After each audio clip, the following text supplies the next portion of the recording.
for coming. Who's ever heard of Getty Images? Anybody? You know that Getty Images is divided into two parts. There's Getty Creative, which has that incredibly wide spectrum of pictures that get used for advertising, but also in editorial, like for illustrations and newspapers. And then there's a Getty Images editorial, which is also divided into news, sports, and entertainment.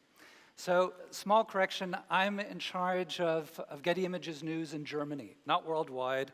Germany, a little bit Eastern Europe, which means that I'm taking pictures almost every day, but I also have a good network of freelance photographers that I work with, and I'm assigning.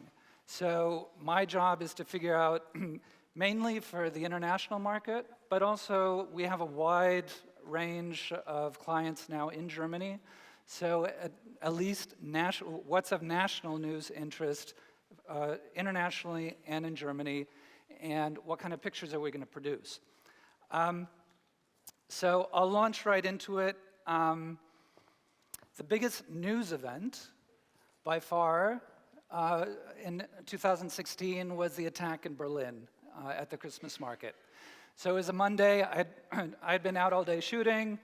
I was home. I was sitting on the couch with my wife. We were going to watch our favorite American TV series. And I get a headline on my phone: a truck has driven into a Christmas market in Charlottenburg. So I grabbed my stuff. I didn't even know where it was yet. I just grabbed my stuff, got in the car. My wife called me about 5 minutes later, and she said, "Oh, it's at Breitscheidplatz."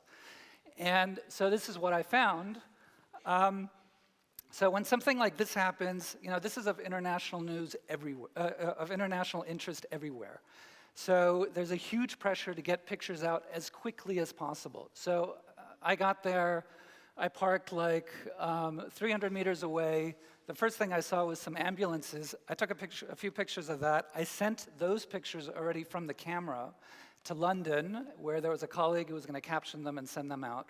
Because when there's that headline, every single news organization and newspaper in the world is picking up that headline, and they immediately need a picture to go with it.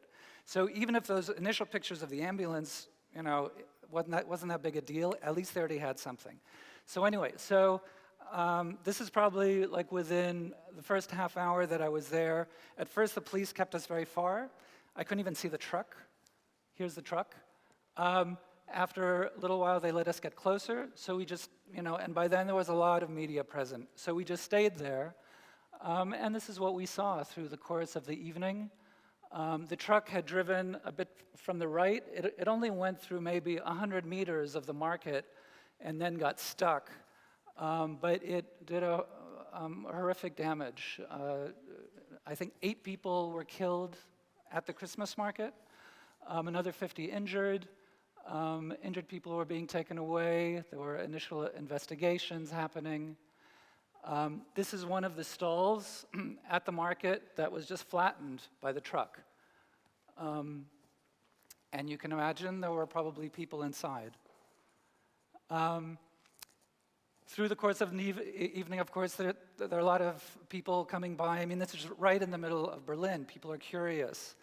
And so part of telling the story is not just what happened inside the Christmas market, but how is the city reacting? How are the people reacting? Quickly, there were these makeshift memorials that were propping up. You know, especially the day after, it already looked like this. There were probably half a dozen of these kinds of memorials all around Breitscheidplatz. People leaving messages. Among the dead and injured, there were also tourists. And then another angle that we need to cover is, of course, what about the government? This is Angela Merkel giving her first statement. This was the day after the attack. Then she and Michael Müller, he's the mayor of Berlin, Thomas de Maizière, the interior minister, they came. They also wrote in the Book of Condolences in the church, which is right at the square. And so in the morning, of course, it continues. And so, you know, our duty as photojournalists is just to stay on the story, to keep telling what's happening through pictures, but also because the demand from newspapers and outlets for more coverage, continued coverage, because you have to understand there's a lot of information that's coming out too. So the initial report was there was a Pakistani guy who had been arrested, then it turned out he had nothing to do with it. Then they found the mobile phone of the actual attacker in the truck. So there's always more information coming out, which means there are more stories being written, which means they need fresh pictures. So it continues. This was a peek through these screens. You can see some of the damage. Then I was able to get a better view. And then this was at Pariser Platz, where they had put the colors of the German flag on the Brandenburg Gate. Another big story that we've been following is the rise of the right. It's a European story. I'm American. It's even an American story, I have to admit. This was in Koblenz a few weeks ago. So we have Frauke Petri, head of the Alternative für Deutschland, meeting with pretty much all the representatives of major right-wing parties in Europe. Here we have Marine Le Pen and Geert Wilders. And they were celebrating themselves in this Congress Hall in Koblenz. And with something like the AfD, from the German angle, we've been focusing on Frauke Petri and the other leaders of the party to accumulate a wide range of pictures. This is her meeting. There was a sort of PR attempt of a meeting with Muslim representatives in Berlin. This is Björn Höcke, who's on the far right end of the party and has caused a bit of an uproar recently. This was at a gathering in front of the Chancellery. This was in Berlin state elections. So, of course, there have been state elections all throughout 2016. There are going to be 3 more before federal elections here in Germany in September. So each one is going to be closely looked at to see, okay, what are the tendencies? How is Merkel doing? Is the AfD rising? So this is Berlin state elections. In the evening after the results, Georg Pasterski, he was the AfD candidate. That was the CDU main candidate for the television interviews. They weren't, CDU guy wasn't too happy to be seeing him. So, but with a story like this, we're going to look at, okay, who are the main players, the leaders, but we also want to get a feel for what's behind it, what's the origin, who are the people who are supporting the AfD, and there's a big difference in Eastern Germany and Western Germany. So this was during the state elections in Sachsen-Anhalt, a small rally. This was actually during the Berlin state elections at a CDU rally, and there were all these hecklers in the back who were making their position very clear. This was on Reunification Day in Dresden, and Dresden, as many of you know, is the birthplace of Pegida. So they were out in full force trying to give their message. And especially this guy who got especially riled up. This was after the attack in Berlin, a vigil for the victims, supposedly, in front of the Chancellery. And so the AfD, it came on, it sort of rid the populist right-wing rise that started with Pegida. And Pegida, it started with a lot of attention, it ebbed a bit, but it's that's the root of the AfD's appeal in terms of the topics and et cetera. The third story we've been following, which on the opposite side and much closer, I admit a little bias. I'm a migrant. I'm American. My wife is Czech. We have 2 children. We came here in 2004. And so the migrants and refugees story has been something that we've been trying to keep a close eye on, even as it shifts away from the headlines. In 2015, the pictures that set the tone were, from the train stations and the borders when hundreds of thousands of people were coming over. In 2016, things calmed down, but these people are still here.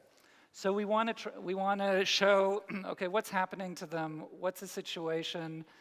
How are they living? A lot of them are still in these container villages or container communities or in gymnasiums as they're waiting for their asylum applications to be processed. This is at Tempelhof, former airport in Berlin.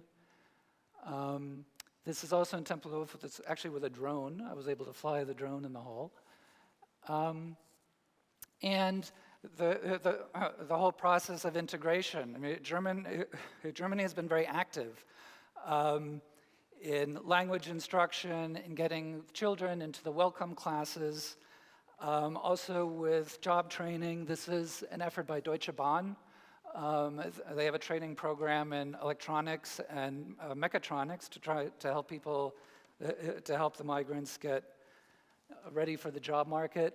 I thought this was interesting. It was a language class, but it was also more just of a sort of what to expect in Germany. So, when you go to the doctor, when you go to see bureaucrats, and these are actually people who don't have much likelihood of getting asylum. They're mostly from Afghanistan and some from Iran. But I think the German government has figured out, well, these people are still going to be here for quite a while. These young women, this is at a little ceremony at an office in Berlin where they were getting their language certificates for having done 200 hours of German language class. This is an effort by the Bundeswehr to also do its bit. It's a first aid class for women from Syria. The Bundeswehr has been actually pretty active. They have classes in construction. They had about 6 or 8 different fields in which they were training refugees to help them get a foot in the job market. This is at Deutsche Bahn again, the electronics class. This was a class for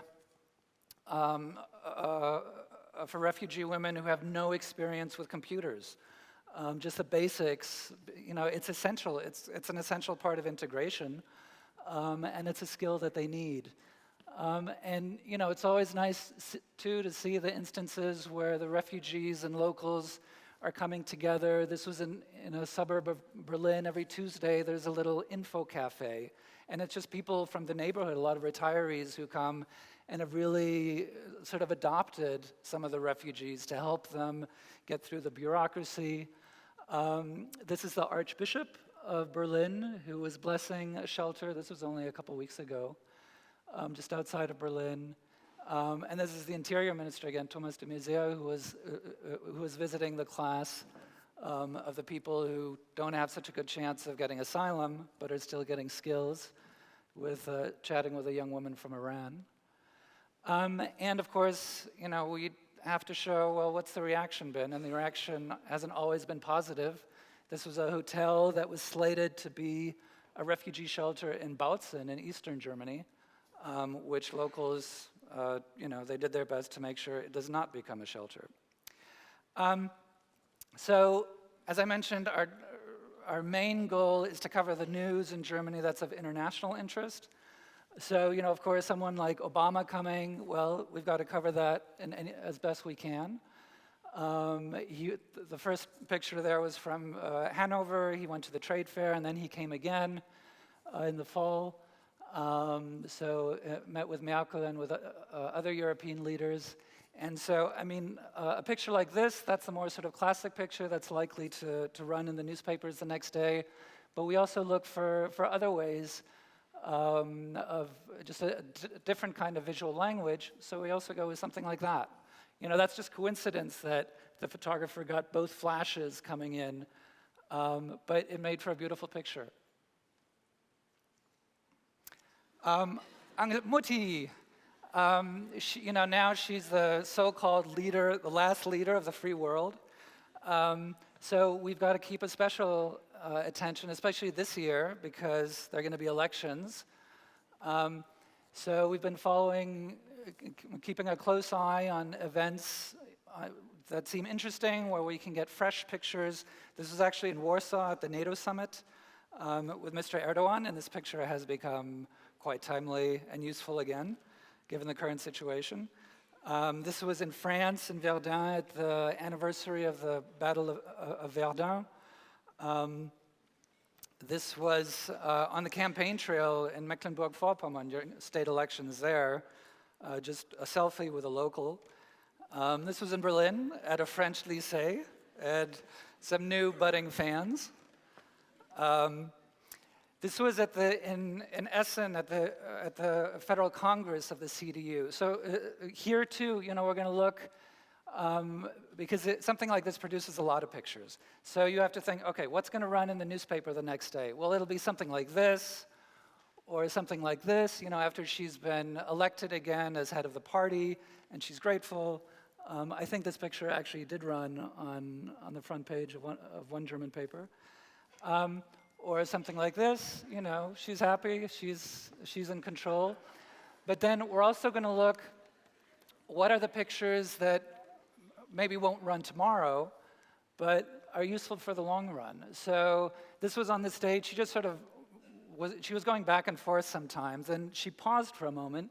And I mean, this doesn't tell the story of the Congress, of the election result, but it's a great picture for later on, as things get tough.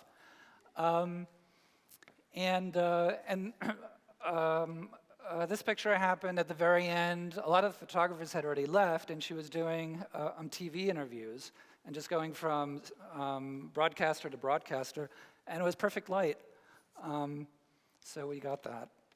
This was at an event at Schloss Bellevue at the Presidential Palace, which is a place we don't go too often because it's already becoming a bit too local news. But there was just this beautiful instant of the light touching her face the way it did, which was a great opportunity. And of course, we're also going to look, well, how are her long-term prospects? Does she have support? This was at a rally during the Berlin state elections where she was campaigning on behalf of the CDU candidate. So, a supporter, but then there's also skepticism. We need to show that through pictures. We cover German politics. We try to keep it for international news, but it's easy to underestimate what plays internationally. I've been burned a few times, not just with news, not just with politics, but with other events. This was when the three coalition partners announced that Herr Steinmeier was going to become the candidate for the next German president, and then sure enough, a few weeks later, he was elected president at a rather colorful meeting of the Federal Assembly in Berlin. And since mid-January, she's got a very viable challenger, Frau Merkel. Martin Schulz, the former president of the European Parliament, Social Democrat. So he announced his candidacy, I think it was January 20th. We had pictures from Brussels, but he hadn't been in Germany that many times. So we really needed to act quickly to look at which opportunities we were going to have to photograph him, but also where there was going to be a wider range. So we need to show, okay, he's the new candidate. He's already campaigning. This was in Leipzig. It was his first bigger appearance in Eastern Germany. And even just down to headshots. Those are the kinds of pictures that get used all the time. This was during a little walkabout that he did in Saarbrücken, and he got some Currywurst, a good German. Other news stories that we followed throughout the year. This was the verdict by the Federal Constitutional Court over the future of the NPD. This was interesting to see how the coverage, how the pictures played both in Germany and internationally, because this was a story that got picked up internationally. It was mainly pictures of the happy NPD guys that ran, for instance, in the New York Times and elsewhere, whereas in Germany, it was mostly pictures of the judges.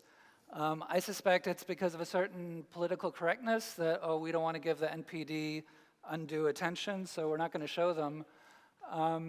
But maybe I'm wrong. And it also allowed for a little humor. This is the head of the NPD in Saarland, who really didn't mind my being there and taking a picture. Another big story here in Munich, the shooting in, what was it, July, August? August. I was in the car on my way to Italy with my family on vacation, and I got the headline. I work mainly with freelance photographers. In the headline it said, Einkaufszentrum Olympiapark. I thought, oh my God, wait, Jörg, he lives right next to Olympiapark, let's call him. He was home.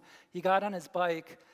He was in the area around the Einkaufszentrum very quickly, and the police soon sealed it off. So he and only one or two other photographers were in there and could stay there while all of this was unfolding. So it was a horrific, tragic event, but for our coverage, the circumstances, we were very lucky because he was in there so quickly. So this kind of coverage, it's very rare, to see this, because usually the police seal everything off and that's it. And then, of course, following the story the day after or the days after in the morning. This is the horror house in Höxter. It's a small town. Oh, okay, I better hurry. I'll rip through this quickly. Höxter, there was a man and a woman had imprisoned women and tortured them, and two of them died. This is one of the guys on trial. This was the murder scene by an Afghan refugee, which is going to be, I'm waiting to see how this plays out in the elections this year, the campaigning. Flash flood in Baden-Württemberg in a small town. We don't only cover horrors. Oktoberfest, everybody loves the world's biggest party. So of course we always cover that with 2 or 3 photographers. And unfortunately the past couple years in a row, it's rained during the opening days. But what can you do? Maybe this year we'll be luckier. Sometimes we go to news events not because they're a big deal. This was a wind turbine that had fallen over in northern Germany, but I have a drone, and I could also do this, just to see, if there's an interesting picture. And this actually played internationally. It was in the Baltimore Sun. The annual commemoration in Dresden of the Allied bombing, the human chain. It's not a huge story, but it's a beautiful picture. And this year there was also this installation by a Syrian-German artist alluding to what's happening in Aleppo. Of course, anything now that deals with Trump and right-wing politics. This was the annual carnival in Mainz, Düsseldorf, and Cologne. Of course, it was good fodder. Erdogan destroying press freedoms, the result of Brexit, and the real decapitation of a Trump figure. We also do features. These aren't news-related. It's just something where we can find beautiful pictures that might run somewhere. It's a tulip farm in Magdeburg. This is the annual Wave Gothic meeting in Leipzig. This is Maya the elephant. She's a circus elephant, and her minders would take her for a walk every day in the neighborhood near the circus where they were performing. These are Sorbians, a Slavic minority in Eastern Germany during one of their annual events. The end of Ramadan in Berlin. We did a little package just on summer in Berlin, 20 or 30 pictures. The annual furries meeting in Berlin, people who dress up as animals and converge. This is with a drone too. This is a grain harvest in Brandenburg. I spent a day with an apple farmer. Right before Christmas, these ice swimmers, they love to show off. It used to actually be ice. Now it's just very cold water. This was an annual dinner hosted in Berlin for homeless people. 3,000 homeless people. We also looked also for editorial stock. So this was on a cold winter day. It was sunny. It's kind of rare in the Ruhr region. I sent out a photographer just because I knew that the steam You know, when it's cold like that, but it's a sunny day, you're going to see the steam really well and provide dramatic imagery. Banks, always a story. The financial district, you can't shoot banks enough. And in a way, you know, that's a little different than what our competitors are doing.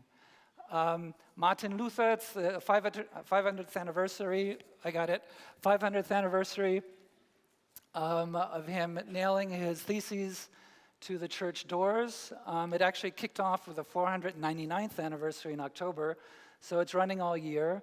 So we try to get a set of pictures, you know, to get that in the archive, to get it going, to provide imagery, and to continue coverage. And of course, anything to do with Trump. I mean, this is a direct reference, you know, to the wall that he wants to build. In Berlin, there's a wall. Or, you know, something that maybe doesn't mention him by name, but alludes to him. Very quickly, because I'm almost out of time, I'm very fortunate because Getty encourages me to travel. So last year was the 30th anniversary of the catastrophe at Chernobyl. So I spent 10 days traveling through Ukraine and Belarus. I did a series of portraits of liquidators. These are the men and women who went in after the accident to clean it up. And a lot of them are dead. Even the ones who are alive have serious health issues. This guy, for instance, that's his daughter, his grandson. They both have heart afflictions. They need the little boy needs open heart surgery. He doesn't know if he's to blame or not. Ongoing testing of children in the areas around Chernobyl, and the afflicted children. And this was a difficult story to do emotionally, but also just as a journalist, because this remains a very controversial topic. Is the radiation from Chernobyl, is it responsible for these ailments of children today? Because there are so many other factors that could be contributing. But it was, you know, it's a story that we need to do. And I also went back for the actual anniversary. I went to Slavutic, which is the town where the workers live now who are still working at Chernobyl. And very quickly, still at the end, I spent a week to illustrate climate change. I was visiting glaciers, melting glaciers in Switzerland and Austria. This is the Pasterze Glacier in Austria, which is just crumbling. They have all these signs. So 2015, a year later, it's way back there. I spent a day with a guide and some tourists walking around on the glacier. This is the Alesch in Switzerland. Very dramatic. Water that rushes through on the sides and makes these sort of caves. Switzerland has liberal drone laws, so I flew the drone around a little bit. And it was hot. This is the Rhone Glacier in Switzerland, a portion of which gets covered in these blankets, but it's really just to cover a tourist attraction, which is these tunnels. These are two smaller glaciers in Austria. The one on the left, the Wachsegg, I think it's called, used to go all the way to the Hut. This is the Berliner Hütte, which was built around 1920. And also spent a day with some scientists who do annual research. And they let me into this crevice. My wife was thrilled when she saw that picture. And then finally, I want to finish on this picture. This is actually from 2015. It's Malko doing a selfie with a Syrian refugee. This picture has probably gotten more play than any other picture I've shot in the last couple of years, and it's become relevant. Recently, there was a trial in Würzburg because this picture and the selfie that the Syrian refugee took have both been misused on Facebook by right-wing groups trying to accuse him of being a terrorist and saying, look, Malko poses with a terrorist. So he took Facebook to court. The result was just announced yesterday, I think, that he lost, that Facebook is not liable for erasing the images as they appear. But fake news, that's a new issue that is relevant for us because our pictures have the potential to be misused. I guess I'm out of time. Boris, you have a question or two? I will come. Okay.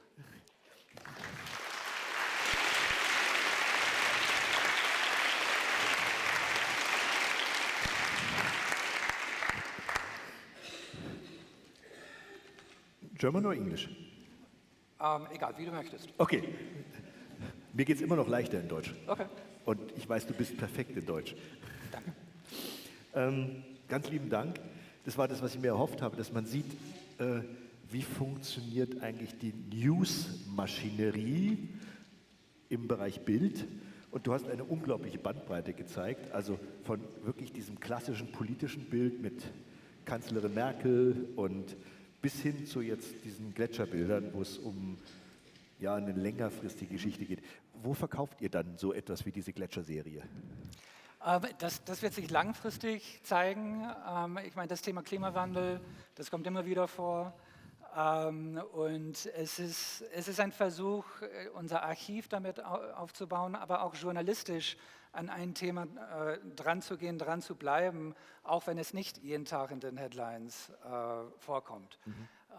Und deshalb fühle ich mich besonders glücklich, bei Getty zu sein, weil ich habe die Freiheit, sowas vorzustellen und einfach grünes Licht zu bekommen. Ich komme gerade, also heute Morgen war ich noch in Zypern und ich war die letzten 5 Tage in Zypern zum Thema mögliche Wiedervereinigung in Zypern. Ich war ein bisschen spät, ehrlich gesagt, weil die große Geschichte war eher Januar und seitdem sieht es nicht so gut aus für die Wiedervereinigung. Aber trotzdem, ich habe es vorgeschlagen, grünes Licht bekommen. Jetzt sind die Sachen ja, also sowas längerfristig ist ja einfach. Oder das kann man ja einfach planen und sagen, das ist ein Thema, wo wir uns draufsetzen müssen. Zypern wird sich immer wieder als Thema in irgendeiner Weise. Genau, deshalb hat es auch Sinn. Ja? Deswegen macht es Sinn, deswegen macht auch Gletscher Sinn. Auch das Oktoberfest ist einfach zu planen und auch wenn das Verfassungsgericht in irgendeiner Weise eine Entscheidung fällt, da müsst ihr voraus sein. Was ist mit den Dingen, die nicht so offensichtlich sind? Also es gibt natürlich die andere Seite, was ein Attentat, da muss man möglichst schnell hin, das kann man nicht planen. Aber wie findet ihr raus, an welchen Stellen ihr sein müsst? Das ist alles nach Fingerspitzengefühl. Man versucht, also gut, wir decken viele Termine ab, aber es gibt ja auch Themen, die sich eigentlich nicht mit einem Termin bebildern lassen, sondern man muss ein bisschen nachhaken, denken, okay, es gibt ein News-Thema, wer ist von diesem News-Thema betroffen zum Beispiel? Und diese Menschen suchen und nachfragen, hey, können wir einen halben Tag mit euch verbringen, mit der Kamera? Das ist natürlich viel mühsamer. Machst du das alleine oder machst du das im Team? Wie funktioniert das? Das mache ich alleine. Das machst du alleine? Ja. Mein Gott, du arme Sau. Ja, manchmal. Letzte Frage, weil es hier München betrifft und weil es heiß diskutiert worden ist. Jetzt habt ihr einen Fotografen gehabt, der wirklich in dem Zentrum von diesem Attentat war und so weiter. Wann habt ihr die ersten Bilder online gestellt? Weil das war die Diskussion, dass die Polizeiarbeit nicht behindert werden sollte, weil es gab die ersten Bilder noch mit Polizisten und so weiter, schon während des ganzen Prozesses. Ja. Wann habt ihr die ersten Bilder online gestellt? Also relativ zügig, weil der Jörg, der war also ganz schnell vor Ort. Da hat er Gott sei Dank auch seinen Rechner dabei gehabt. Und also innerhalb der ersten Stunde, würde ich sagen. War das nicht jetzt praktisch auch Behinderung der Polizeiarbeit? Nö. Okay, das reicht mir. Das reicht mir. Danke. Nein, danke. Danke. Danke, Jean Gallup.